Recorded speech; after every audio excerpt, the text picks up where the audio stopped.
Primeiro eu quero falar com você que nos assiste pelo YouTube. Nós não gravamos os cultos de quinta-feira, a gente sempre grava os cultos de domingo, mas hoje, especialmente para você que assiste pelo YouTube, nós vamos gravar esse culto. Nós fazemos uma escola bíblica aqui na CAL, e toda quinta-feira nós pegamos um livro para estudar, e hoje estamos no capítulo 7 de Coríntios. A gente vai capítulo por capítulo, estudando a palavra de Deus, e hoje especificamente caímos no capítulo 7, e vamos gravar para você que nos assiste pelo YouTube, também assistir conosco a palavra. 1 Coríntios capítulo 7, versículo 1 e 2, o texto bíblico diz assim: Quanto ao que me escrevestes, é bom que o homem não toque em mulher, mas por causa da impureza, cada um tem a sua própria esposa, e cada uma o seu próprio marido. Feche os olhos por um instante, e vamos pedir que Deus fale conosco nessa palavra. Pai, venha sobre nós agora com a tua unção. Tu és bem-vindo aqui em nosso meio, Tu és o Senhor das nossas vidas, e nós queremos te ouvir nessa noite, Pai. Usa-me, Senhor, conforme te agrada. Faça deste culto hoje a manifestação da tua glória neste lugar. Queremos aprender com o Senhor neste culto de ensino. Venha também com o seu poder, porque queremos aprender as Escrituras e também o teu poder, Senhor. Fala conosco, é o que nós desejamos, em nome de Jesus Cristo. Amém. Amém? Pode se sentar, por favor. Irmãos, nós vamos versículo por versículo e vamos aprender aqui a palavra e vermos o que Deus tem para falar conosco nesse capítulo de Coríntios. O interessante, pessoal, é que a carta do apóstolo Paulo aos Coríntios, a gente está vendo aqui desde o capítulo 1, aprendendo por que ele escreveu, da onde que ele escreveu. Ele está aqui respondendo e consertando algumas questões daquela igreja. E esse capítulo 7 é dedicado a falar sobre casamento e vida conjugal. E se você hoje está nos ouvindo pelo YouTube, você que está aqui na igreja, vai aparecer até um encontro de casais, porque muitas coisas aqui falam sobre o casamento e vida a dois, e vai doutrinar a igreja segundo a vontade de Deus. É muito bom aprender as Escrituras, porque a palavra nos doutrina conforme a vontade dEle, não conforme a nossa, nem conforme a sociedade fala que é o padrão. O padrão que nós vivemos é o padrão bíblico, e não o padrão da sociedade. Ah, mas no mundo faz assim, todo mundo faz daquele jeito, mas como é que Deus manda fazer na palavra dEle? E nós vamos obedecer à palavra de Deus, que é a que padroniza a nossa vida. Amém? E no versículo 1, parece aqui que o apóstolo Paulo já está respondendo uma questão. Porque ele diz assim: quanto ao que me escrevestes, provando que ele recebeu uma carta. Alguém escreveu alguma coisa para ele, perguntando alguma coisa. Então ele começa assim: quanto ao que vocês me escreveram, é bom que o homem não toque em mulher. É óbvio que não é tocar de encostar, de esbarrar, de relar, de abraçar, né, de dar a mão, não é isso. O toque aqui está relacionado à vida sexual. Então, o apóstolo Paulo está dizendo assim: olha, quanto àquilo que vocês me escreveram, eu estou te respondendo. E a primeira resposta é bom que o homem não tenha relação sexual com a mulher. Calma que eu vou chegar lá, senão os homens vão querer me matar hoje. Mas não é isso não, vamos lá. É bom que o homem não toque em mulher. Agora versículo 2, mas, por causa da impureza, para você não ficar aí, vivendo como o mundo vive na impureza, cada um tenha a sua própria esposa, e cada uma o seu próprio marido. Mostrando que a doutrina bíblica e a doutrina de Jesus Cristo, ela é monogâmica. Ou seja, um homem com uma mulher. Aquela história, não, porque os patriarcas tiveram 4, tiveram 3, tiveram 2. Não é o padrão que Jesus estabeleceu, e nem que Deus estabeleceu quando criou uma mulher para um homem. Então, o homem foi feito para a mulher e a mulher para o homem, e os dois se tornam uma só carne. Cada um tenha a sua própria esposa, e a sua esposa tem o seu próprio marido. Um só, por favor, um só. Versículo 3, o marido Presta atenção agora, do 3 ao 5 é uma perícope aqui, vamos lá. O marido conceda à esposa o que lhe é devido. O que ele está falando? Cartão de crédito, senha do banco. Não, não é isso, calma, vamos lá. É brincadeira, é só para descontrair e conectar aqui na palavra. O marido conceda à esposa o que lhe é devido, e também semelhantemente, a esposa ao seu marido. Vamos lá. A mulher não tem poder sobre o seu próprio corpo, e sim o marido. E também, semelhantemente, o marido não tem poder sobre o seu próprio corpo, e sim a mulher. Não vos priveis um ao outro, salvo, talvez, por mútuo consentimento, por algum tempo, para vos dedicardes à oração, e novamente vos ajuntardes, para que Satanás não vos tente por causa da incontinência. Veja comigo, pessoal, nessa perícope aqui, a gente consegue perceber muitas coisas que o Senhor nos ensina. Então ele começa a dizer assim, ó, o seu corpo não te pertence. O teu corpo não pertence a você e pertence ao seu cônjuge. E é uma máxima bíblica e uma verdade bíblica. Isso envolve muitas coisas. Por exemplo, uma coisa que não está relacionada só com a vida sexual. O seu marido fala assim, eu não quero que você faça uma tatuagem. E você vai lá e faz. O teu corpo não é teu. O teu corpo pertence a ele. Aí o marido fala, eu quero virar o Ken da namorada da Barbie. Você já viu aquele que quer fazer uma plástica? E ele quer fazer, mas eu casei com esse nariz aí. Eu casei com essa orelha, com essa sobrancelha, eu não quero outra. Eu quero essa aí. Então, o marido não tem poder sobre o próprio corpo, assim como a esposa não tem poder sobre o próprio corpo. É claro que está também num contexto de vida sexual.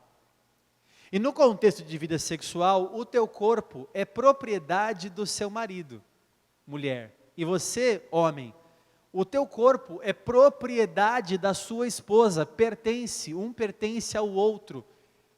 Um pertence ao outro, e é bíblico isso. Eu vou dar depois para vocês alguns problemas que acontecem quando nós não executamos isso daqui. Veja só. Outra coisa, pessoal, que esse texto mostra, já que um não pertence ao outro, e não pode se privar, um não pode se privar do outro, mostra aqui, pessoal, que sexo e o amor sexual não é um favor que você faz, é uma dívida. É uma dívida. Não que tenha que ser por obrigação. Muito melhor se você fizer de livre e espontânea vontade. Mas não é um favor que você faz para o teu cônjuge. Ah, vamos lá, vai fazer o quê? Vou te fazer esse favor. É uma dívida e uma obrigação do casamento. Uma obrigação do casamento. Inclusive falam que Maria morreu virgem, né? Os católicos acreditam que Maria morreu virgem, o que a Bíblia não mostra. A Bíblia mostra que ela teve outros filhos. Está lá em Mateus 13:55. Ela teve outros filhos. Mas se Maria morreu virgem, não consumou o casamento, era um casamento que era inválido. Veja, para se consumar o casamento, e para que haja um casamento verdadeiro, é necessário que os dois se tornem uma só carne. Então o amor sexual, ele não é uma opção, um favor, é uma dívida, uma obrigação bíblica quanto ao casamento. Por isso os casais devem ser bem resolvidos com relação à vida sexual. E pessoal, a gente tem muito preconceito às vezes com algumas coisas, principalmente com o tratamento. Há pessoas sofrendo com vida sexual porque não se submetem a um tratamento básico, às vezes de ir no médico, de ver o que está acontecendo, um remédio, uma pílula azul. Coisas simples resolvem muita coisa, verdade. Um casamento saudável tem vida sexual saudável. Para que um casamento existe debaixo de um contexto de vida sexual. Isso é um casamento. Paulo fala também que você pode fazer uma espécie de jejum de sexo, desde que seja por mútuo consentimento, e não unilateral. Olha, eu estou me guardando, estou fazendo um jejum. Não, isso não existe.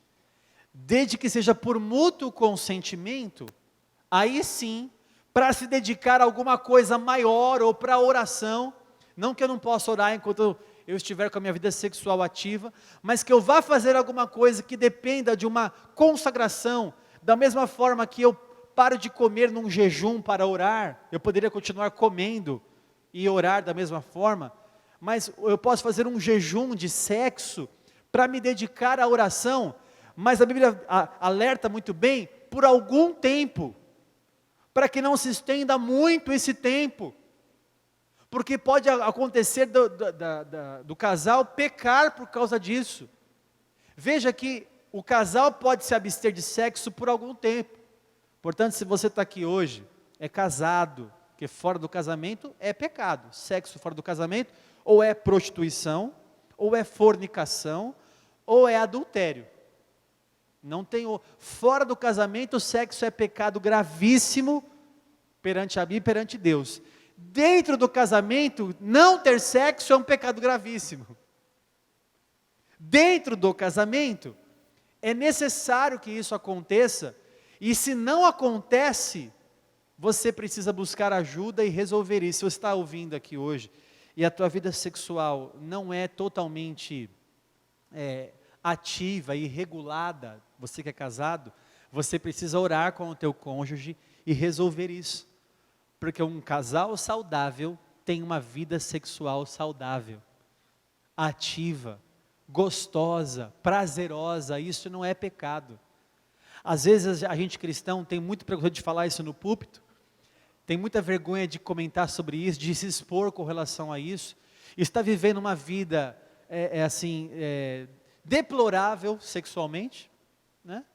E não consegue se consertar. É necessário você buscar de Deus: Senhor, me ajuda a ter uma vida sexual prazerosa, gostosa, porque ainda o crente muito religioso acha que prazer é pecado, e a Bíblia não fala isso.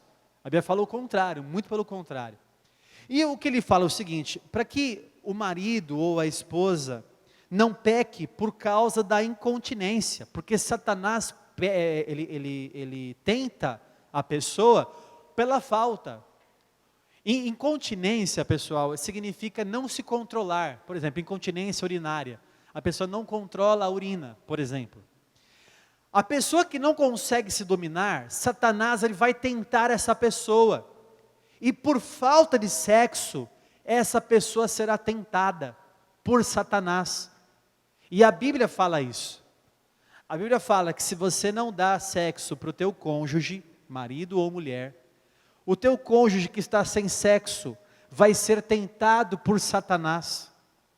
E é muito perigoso isso por causa da incontinência. Ele não consegue se controlar, não consegue se dominar, ele vai acabar pecando. Como que meu marido, minha esposa vai acabar pecando se não houver sexo no casamento? Ele vai acabar pecando com masturbação.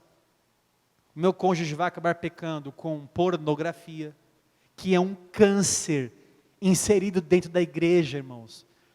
Eu estava conversando com alguns pastores, nós vamos fazer palestras aqui, eu quero trazer inclusive um especialista que eu estou buscando, para falar sobre pornografia, dentro da nossa igreja também, porque a gente acha que está isento disso, mas é muito fácil hoje, no celular, né, na internet, na televisão, os irmãos caírem em tentação na pornografia. E é um pecado grave descobrir a nudez de outra pessoa e você assistir aquilo. É uma porta para entrar outras coisas na sua vida. É proibido um cristão assistir pornografia. Portanto, para que Satanás não tente essas pessoas que são fracas e vão acabar caindo em tentação, é necessário ter uma vida sexual ativa e saudável.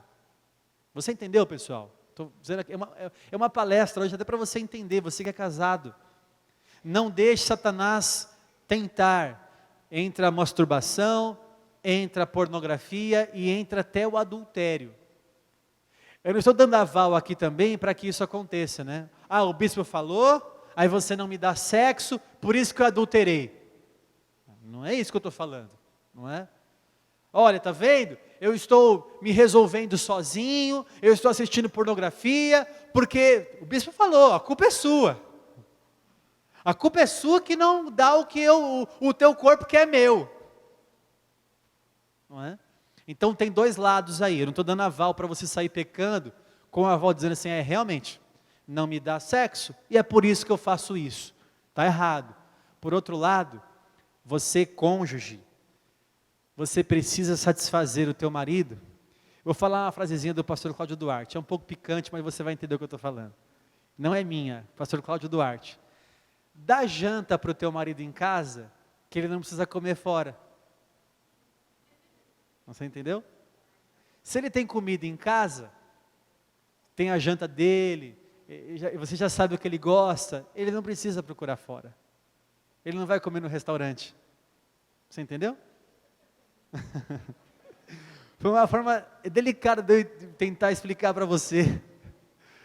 Mais ou menos o que você tem como papel. Falei de marido, mas ao contrário também. Ao contrário também. E eu vou abrir o jogo aqui. Como tem maridos reclamando, é muito mais o lado feminino, né, que não há procura sexual, né? Geralmente, tem ao contrário também aqui na igreja. Tem esposa reclamando que o marido não procura, mas é muito mais que chega no meu ouvido, dizendo que vocês mulheres não dão ao marido aquilo que lhe é devido, inclusive o teu corpo. Sabe que um dia eu estava assistindo uma reportagem do Cabrini, aquele Profissão Repórter, não sei qual que era, sobre prostituição. E eu lembro muito bem que uma repórter, ou um repórter, não sei, foi se fazer de cliente para poder falar com uma prostituta. Sabe o que essa mulher chegou no carro e falou? Me chamou a atenção isso. Ele parou o carro e disse assim, quanto que é o programa? Para uma garota de programa. A moça encostou no carro e disse assim, é tanto, não lembro quanto que era, 50, 30, 100, não sei quanto que era. É tanto, sem frescura. Ela disse. Eu disse, por que ela falou isso daí, sem frescura? Porque alguns homens, talvez, chegam até ela e reclamam de muita frescura. Muita frescura. E a amante, e lá fora, não tem frescura. E dentro de um contexto saudável, de uma coisa pura, limpa, às vezes tem muita frescura. É muita dor de cabeça, é muita dor na coluna, é muita dor no joelho, é muito cansaço, é muito problema. E aí acontece o quê? Falta, e por falta Satanás tenta, por falta, com as pessoas que não têm continência, que não conseguem se conter. E essas pessoas estão com muito perigo de cair em tentação. Você entendeu, irmãos? É um alerta que eu estou dando aqui, não estou dando aval também para você falar, já que eu não tenho vida sexual, eu vou fazer isso. Não, mas é para você se consertar sexualmente. E a Bíblia até isso ensina. Olha que maravilhoso. Quem entendeu, diga amém. Versículo 6, vamos continuar aqui. Versículo 6. Isto vos digo como concessão, e não por mandamento.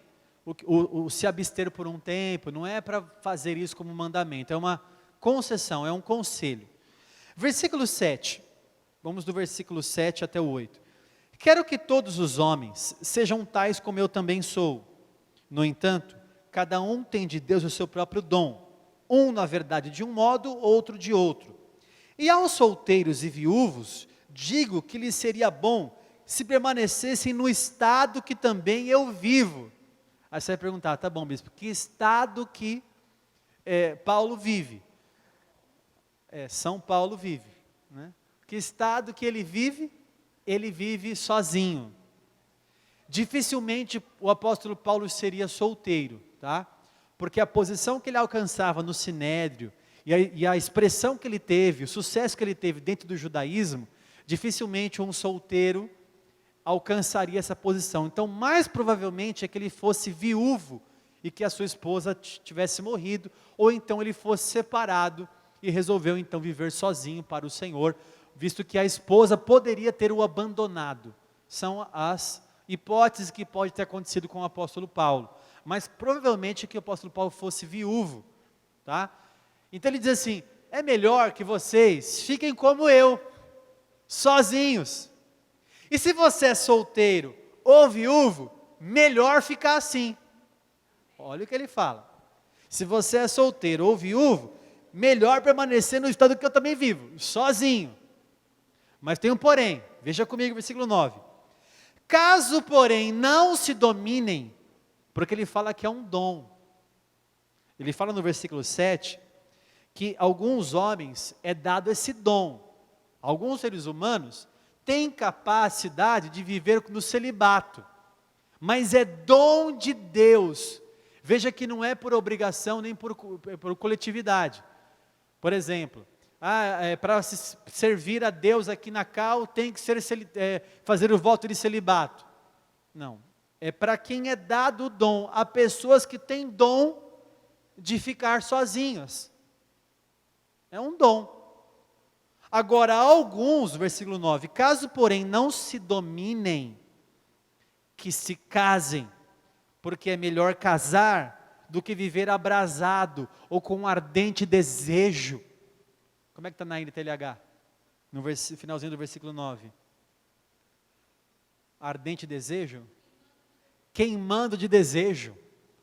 É melhor você casar do que você ficar queimando de desejo. Então casa, se você não tem o dom, mas fica com muito desejo, casa logo. Casa para você não pecar.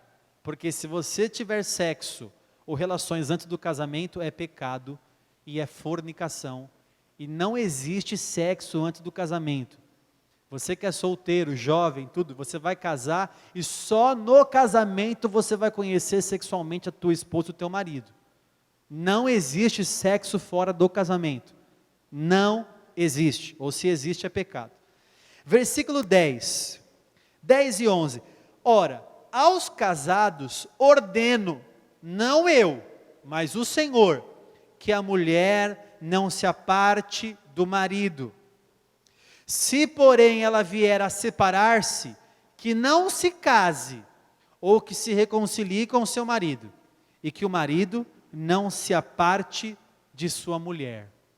Esses dois versículos, pessoal, mostra que ele está respondendo uma questão, porque Jesus falou isso em Mateus 19.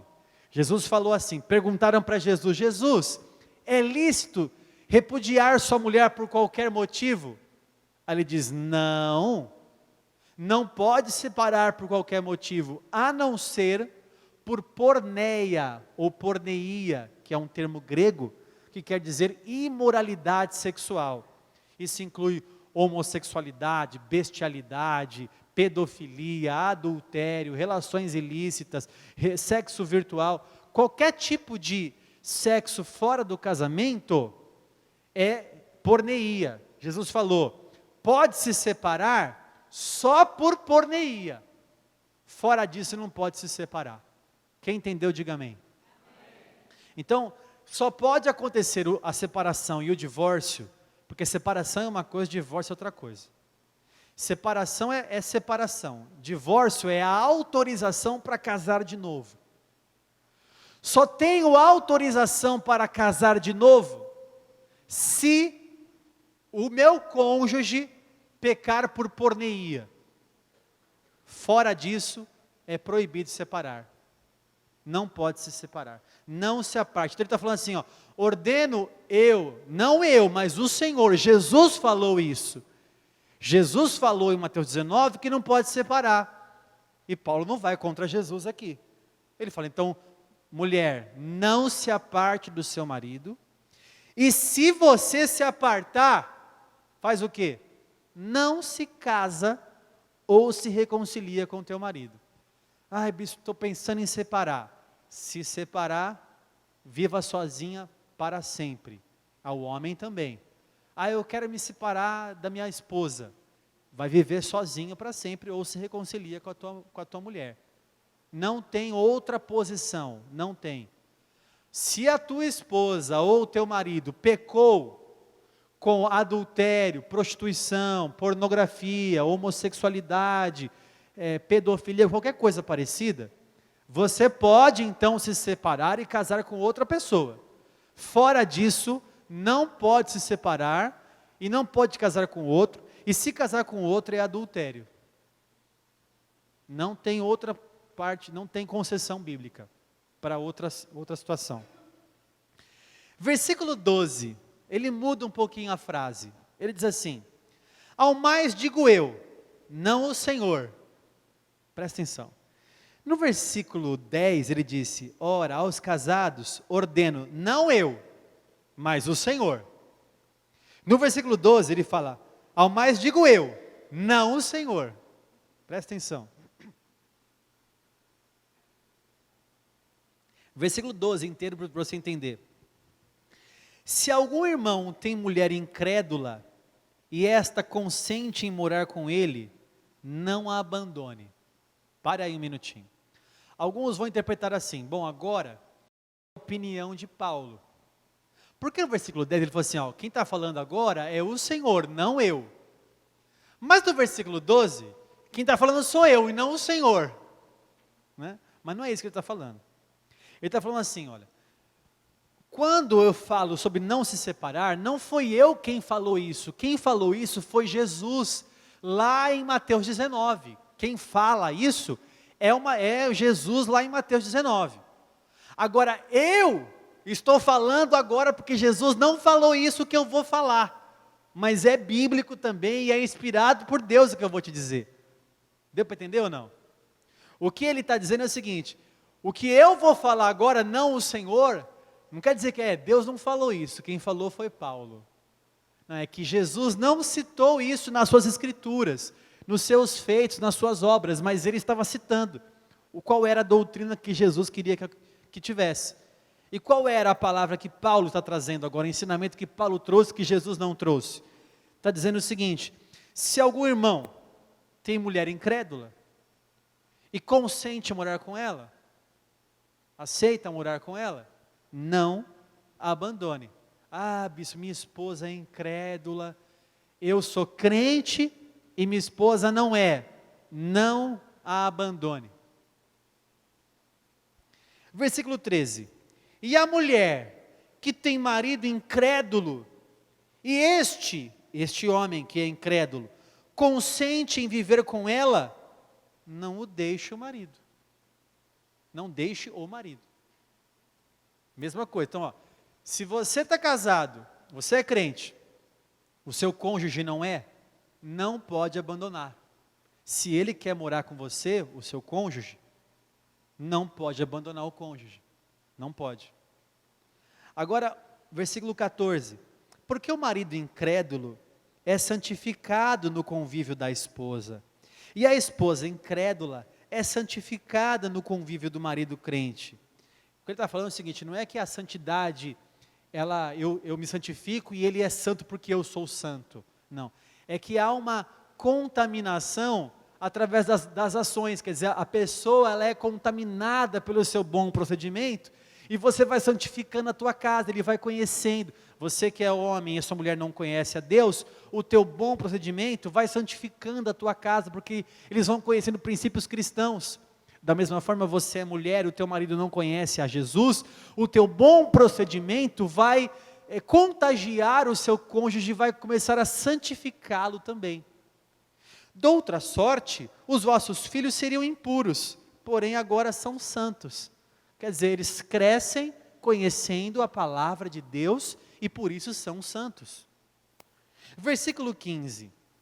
Mas, se o descrente quiser apartar-se, quer dizer, se o lado do que não é crente quiser se separar, não o crente, se o lado do cônjuge que não é crente quiser apartar-se, que se aparte. Em tais casos, não fica sujeito à servidão nem o irmão nem a irmã, o crente. Deus vos tem chamado à paz. Então veja só, você que é crente, não pode pedir separação. Se o teu marido ou a tua esposa, ela é incrédulo, ele pode se apartar, e se ele se apartar, o seu cônjuge, você fica livre. E aqui dá a entender, eu fiz alguns estudos hoje em 3 ou 4 comentários, dá a entender que você tem também o divórcio, não só se separa, mas tem direito também de divórcio, e divórcio quer dizer possibilidade de adquirir um novo casamento.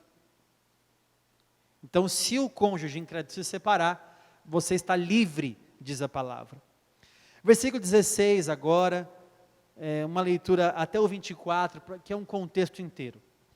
Pois como sabes, ó mulher, se salvarás teu marido? Ou como sabes, ó marido, se salvarás tua mulher? Ande cada um segundo o Senhor lhe tem distribuído, um conforme Deus o tem chamado. É assim que ordeno em todas as igrejas. Foi alguém chamado, estando circunciso, não desfaça a circuncisão. Foi alguém chamado, estando incircunciso, não se faça circuncidar. A circuncisão em si não é nada, e a incircuncisão também nada é, mas o que vale é guardar as ordenanças de Deus. Paulo está dando já aqui uma dica para a gente, né? Precisa circuncidar? Não precisa, não precisa. Se é circuncidado, não vale de nada. Se não é, não precisa circuncidar também. Cada um permaneça na vocação em que foi chamado. Agora ele volta a falar de casamento, vocação de casamento, de aliança. Foste chamado sendo escravo, não te preocupes com isso, mas se ainda podes tornar-te livre, aproveita a oportunidade. Porque o que foi chamado no Senhor, sendo escravo, é liberto no Senhor, é liberto do Senhor. Semelhante o que foi chamado sendo livre, é escravo de Cristo. Por preço fostes comprados. Não vos torneis escravos de homens. Irmãos, cada um permaneça diante de Deus naquilo em que foi chamado. Versículo 25.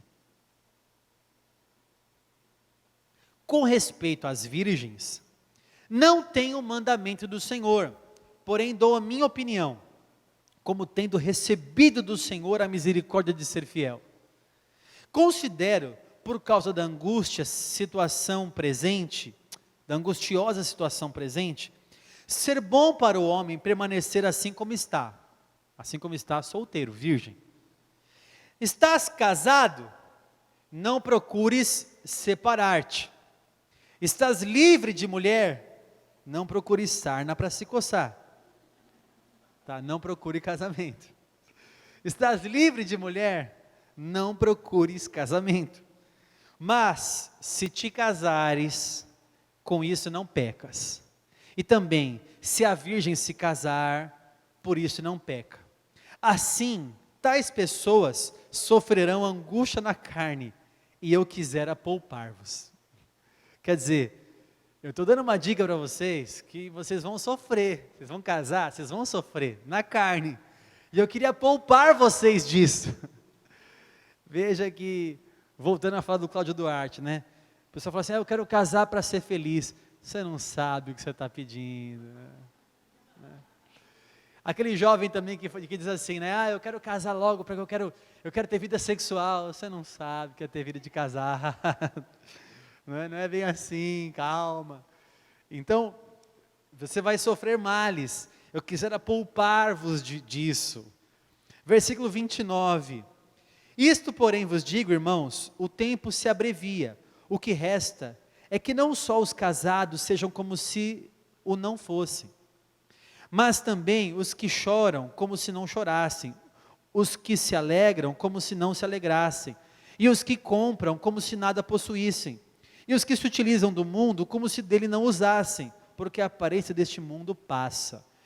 Esse texto, pessoal, não é que Paulo está falando assim, olha, é melhor você não casar, é melhor você ficar solteiro, porque você vai sofrer bastante. Na verdade, ele está relacionando com a vocação de servir a Deus. Porque dificilmente uma pessoa casada com filhos vai conseguir fazer uma missão, por exemplo, no interior da China, e levar seus filhos lá para uma cultura distante. Então, é melhor você não ter filhos, se você quiser fazer uma missão tão grande. Porque se você se casou e você tem filhos, veja o versículo 32. Se você se casou e tem filhos, olha só. O que realmente eu quero é que estejais livres de preocupação. Quer dizer, o que eu estou falando para você não se casar, é que quem se casa tem preocupação. E se você quer talvez ter uma vocação, é melhor ficar livre de preocupação. Veja que o catolicismo, quando prega o celibato, não está de todo errado. Ok? O que realmente eu quero é que estejais livres de preocupação. Quem não é casado, faz o que, irmãos? Não, leia aí, está na sua Bíblia. Quem não é casado, cuida das coisas do e de como agradar ao Senhor. Mas o que se casou, faz o quê? De como agradar a esposa. Presta atenção. Se você é solteiro, se você não se casou, cuide das coisas de quem? Do Senhor e de como agradar ao Senhor. Se você se casou, cuida do quê? Da esposa e de como agradar a esposa. E assim está dividido. Também a mulher, tanto a viúva como a virgem, cuida das coisas do Senhor para ser santa, assim no corpo como no espírito. Se você é virgem, se você é viúva, você é solteiro, você é separado, cuida das coisas do Senhor para ser santa. Se você se casou, porém, se preocupa com as coisas do mundo, de como agradar ao marido. Se casou, existe uma prioridade ali, e a prioridade é o próprio cônjuge. Tem gente que vai priorizar a missão, priorizar a igreja, e Jesus nunca priorizou a igreja, sempre foi a família. Aliás, ele diz o seguinte: se você não sabe governar sua própria casa, como você vai governar a casa do Senhor? Se você não cuida da sua noiva, como você vai cuidar da noiva de Cristo? Paulo fala a Timóteo: quem não cuida dos seus e dos da própria casa, tem negado a fé, e é pior do que o descrente. Aqui ele está dizendo o seguinte: se você casou, cuide do seu cônjuge, cuide dele. Versículo 35. Digo isto, ligado, irmão, vocês estão meio dormindo aí, hein? Digo isto em favor dos vossos próprios interesses. Não que eu pretenda enredar-vos, mas somente para o que é decoroso e vos facilite a consagrar-vos desimpedidamente ao Senhor. Pessoal, deu uma travada aqui, nós voltamos agora, estamos no versículo, até eu perdi aqui, ó, tá vendo? Versículo 37 e 36, 36 e 37, falando o seguinte: alguns pais estavam vendo que suas filhas já passavam da flor da idade, estavam ficando para titia. E aí alguns pais desesperados: ai, minha filha tem que casar, minha filha tem que casar. Aí Paulo falou assim: ó, se elas se casarem, elas não pecam, pode casar. Mas, se elas têm domínio sobre o arbítrio delas, e elas estão bem firmadas no ânimo delas com relação a isso, para se conservarem virgens, bem fará de conservar a filha virgem. Se ela tem esse dom, lembrando que o celibato, lembrando que ficar sozinho é um dom de Deus. É Deus que dá o dom, não é a pessoa que escolhe, é o dom de Deus. Se você não consegue ficar sozinho e vai ficar se abrasando, ardendo em desejo, casa logo pelo amor de Deus. Se você consegue se dominar, eu tenho uma pastora que já se separou, ela fala assim: olha, eu vivo tão bem, eu não quero mais, eu vivo bem sozinha, eu vivo melhor sozinha, eu vou arrumar problema se eu me casar. Ela fala, e ela vai viver sozinha. Você também não, dona Fê? 26 anos sozinha? Então, e está bem? Então. Tá vendo? Entenda bem, pessoal. O desejo de Deus é que a gente se relacione, se multiplique, que é uma ordenança de Gênesis, né? Deixará o homem seu pai e sua mãe, se unirá a sua mulher, há um amor ali também. Estou dando aqui algumas exceções acontece, há um dom de Deus, de pessoas que conseguem viver sozinhas e vão viver melhor assim, ok? Para a gente finalizar, versículo 39, 38, né? E assim, quem casa a sua filha virgem faz bem, quem não a casa faz melhor. Paulo tem umas frases assim de efeito, né? A mulher está ligada enquanto vive ao marido. A mulher está ligada enquanto vive o marido. Contudo, se falecer o marido, fica livre para casar com quem quiser, mas somente no Senhor. Me explica isso, bispo. A mulher está ligada ao marido enquanto ele vive. Romanos capítulo 7. A lei obriga o casamento até ele ficar... O marido morreu. A mulher está livre para casar com outro. Mulher e homem, tá? É a mesma coisa. Está livre para casar de novo. Porque morreu o cônjuge. Ah, está livre? Estou. Eu posso casar com quem eu quiser, desde que seja uma pessoa crente no Senhor. Desde que o casamento seja um casamento lícito, abençoado por Deus, e que o cônjuge esteja em Cristo. Não é com quem quiser, agora eu posso casar. Case de novo com pessoas do Senhor, ok? Eu já falei com a pastora Vanessa, aprendi com o bispo Denis, essa revelação.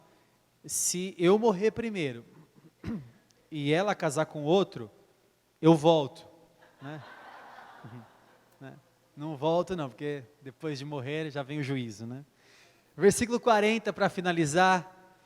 Todavia, será mais feliz se permanecer viúva, segundo a minha opinião, e penso que também eu tenho o Espírito de Deus. Dizendo assim, e penso que eu estou sendo aqui inspirado pelo Senhor para escrever essas palavras para vocês. Veja, pessoal, a Bíblia doutrina muita coisa. É muito bom pegar um culto desse.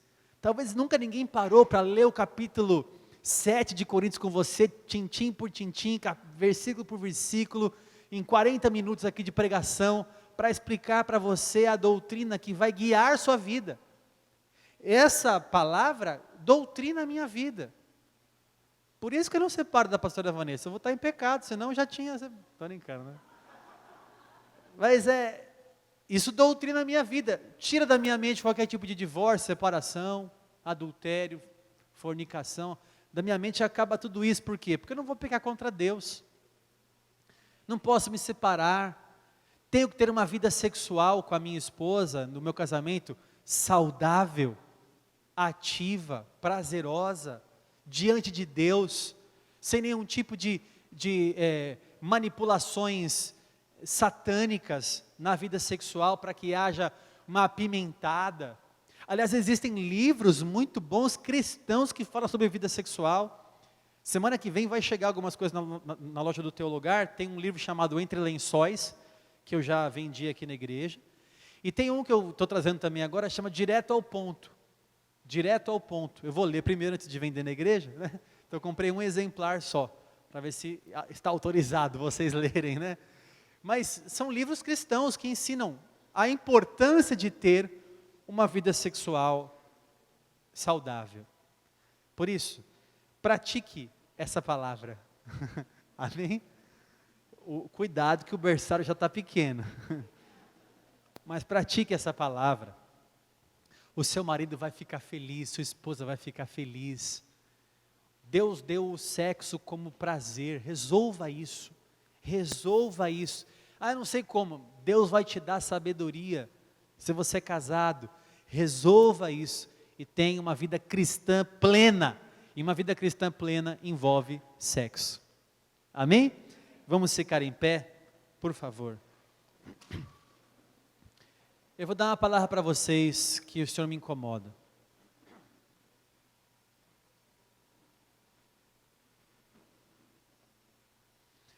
Existem muitos casamentos dentro da igreja que estão passando por muitas dificuldades, justamente porque não estão preocupados com a doutrina bíblica.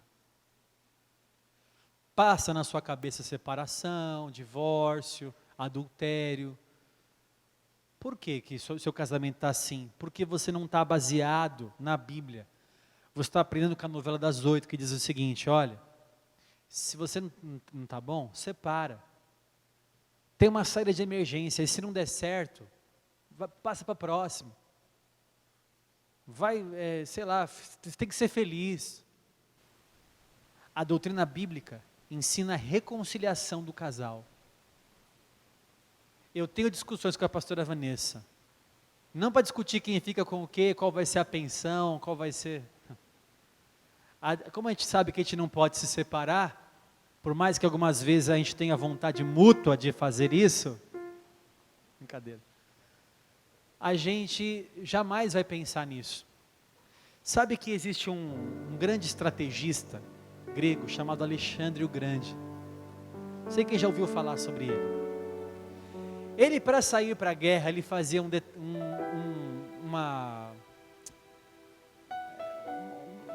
sei nem como dizer o que ele faria, mas eu vou explicar o que ele fazia e você vai entender. Ele fazia o seguinte: eles moravam numa fortaleza, uma fortaleza intransponível. Ninguém vencia Alexandre o Grande naquela fortaleza. Ninguém. Todos os seus valentes se sentiam seguros ali.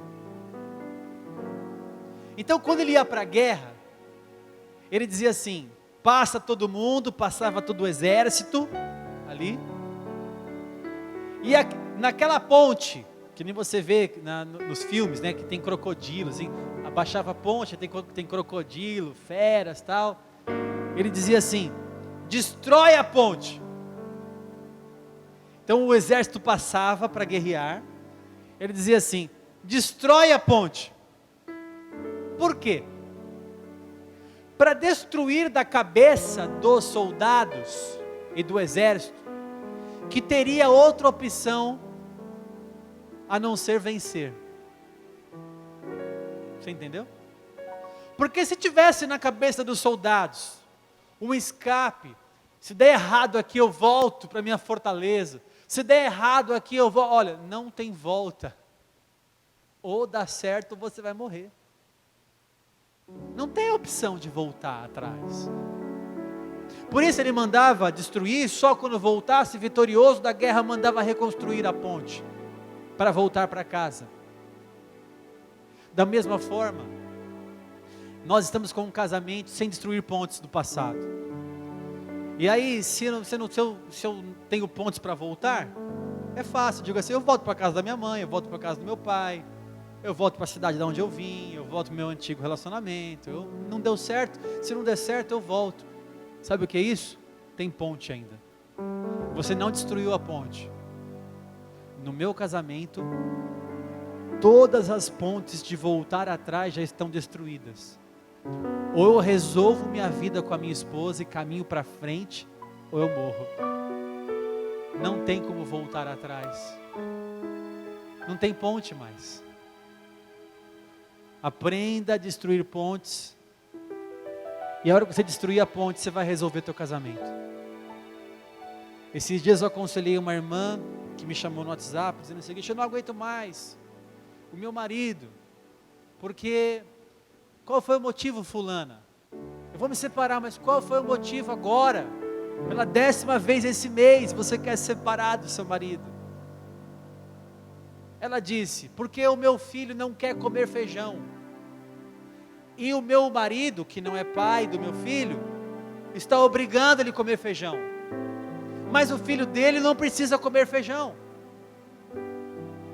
E eu disse para essa pessoa: se você vai se separar por causa do feijão, se o feijão é o problema, o negócio está muito complicado. Diz para essa irmã: eu estou com casos sérios na igreja, que tem que haver um perdão muito grande para continuar caminhando. Eu estou com situações quase que irreversíveis, e você me chama para falar do feijão. Penso eu que você não tem dom para ficar casada. Acho que não vai durar mesmo. Porque vai acontecer um negócio assim um pouquinho mais sério, então aí que você vai embora, vai pegar as coisas e vai embora. Ela desligou: não, tá bom, bispo, Passou 2 dias, ela chamou a pastora Vanessa. Quero me separar. Não sei qual foi o motivo dessa vez agora. A pastora me contou, mas eu acabei esquecendo. Toda hora eu quero me separar, eu quero me separar, eu quero me separar. É hora de você falar assim: eu vou resolver. Eu não tenho volta. Eu preciso resolver. Não para de empurrar com a barriga, resolve. Tem que resolver agora. Vai lá e resolve. Ou é uma conversa, ou é oração, ou é o tempo. Porque o marido e a esposa crente santifica o lar. Eu tenho que crer que Deus é poderoso para transformar meu cônjuge. E 1 Pedro 3 fala que só o nosso bom procedimento vai ganhar com a boca fechada o nosso cônjuge. Eu tenho que acreditar nessa palavra. Eu tenho que crer nessa palavra. Senhor, Tu és Deus. Vou fazer a minha parte. Qual é a minha parte? É dar ao meu marido, à minha esposa o que lhe é devido. O meu corpo não me pertence. É não pensar mais em separação. Eu tenho plena certeza que o Senhor hoje enviou essa palavra para essa igreja, mesmo caindo no capítulo 7. Deus quer falar com muitos de nós aqui nessa noite, inclusive comigo, que sou o primeiro a ser ministrado nessa palavra. Amém? Feche os seus olhos. Senhor, Tu és o Deus dos casais, dos viúvos, dos solteiros, dos namorados. Tu és o nosso Deus, e o nosso desejo nessa noite é Te agradar com a nossa vida, Pai. Se você quer agradar a Deus e você foi ministrado hoje, comece a orar e fale com o Pai agora. Comece a orar, irmãos, diga com Deus, fala: Pai, eu estou aqui na Tua casa hoje, para aprender a Tua vontade de Te seguir, Senhor. Senhor, me ensina a ser o marido que eu preciso ser para minha esposa. Me ensina a dar para minha esposa aquilo que é devido, Pai. Ensina também cada um que está aqui na sua condição de executar o seu papel como o Senhor deseja que nós executemos. Fala, Pai, ao nosso coração com esta palavra. Há coisas também, Senhor, que não estão em nosso poder, só o Senhor pode fazer, Pai. Há milagres nos casamentos, nas famílias, nas pessoas, nos corações, que só o Senhor pode fazer, e eu clamo a Ti. Abençoa, Pai, alguns casamentos que estão destruídos aqui hoje, Senhor. Abençoa algumas pessoas que não resolvem a sua vida sentimental. Abençoa aqueles que estão abrasados com um desejo ardente e não se controlam. Protege o Senhor aqueles que estão sendo tentados por Satanás por causa da incontinência. Livra nossos casamentos do divórcio, do adultério, da separação. Abençoa, Pai, a Tua igreja. Protege as famílias desta igreja com o Teu sangue. Seja o nosso Deus. Protege nossos filhos que são jovens e muitos deles desmiolados, Senhor, não têm maturidade para escolher os cônjuges, para se relacionar conforme a Tua palavra. Protege nossos filhos, Pai. Livra-os das más companhias. Livra-os dos erros, Senhor. Guarda a nossa casa. Guarda, Pai, nossos pastores, nossos colaboradores da igreja. Guarda, Pai. Nos protege, Senhor. O nosso desejo é Te agradar com a nossa própria vida. Nós queremos Te honrar com uma vida santa. Que nosso casamento Te glorifique. Que a nossa condição sentimental e conjugal Te exalte. Que seja exemplo para essa sociedade corrupta, pecaminosa. Que nós sejamos santos como o Senhor é santo. Trata a nossa vida. O Senhor tem liberdade aqui, Pai. O Senhor tem liberdade aqui de tratar essa igreja, de falar, de agir. O Senhor tem liberdade de tratar a nossa vida, porque o Senhor é o nosso Deus. E nós somos Teus servos para sempre. Obrigado por este culto tão especial na Tua casa. Te agradecemos, Senhor. Te agradecemos em nome de Jesus. Se você está aqui nessa noite e nunca entregou sua vida para Jesus, é hora de você se tornar um crente, um cristão de verdade. Entregue a sua vida para Jesus nessa noite. Se renda aos pés do Cordeiro de Deus, que deu a vida por você. Talvez você veja aqui visitar nossa igreja hoje, pegou um culto tão diferente. Deus quer chamar você para falar com você o tempo todo. Você está aqui hoje sendo tocado pelo Senhor Jesus, sendo tocado pela palavra de Deus. Que o Pai abençoe a tua vida e você tenha uma semana espetacular na presença do Senhor Jesus Cristo.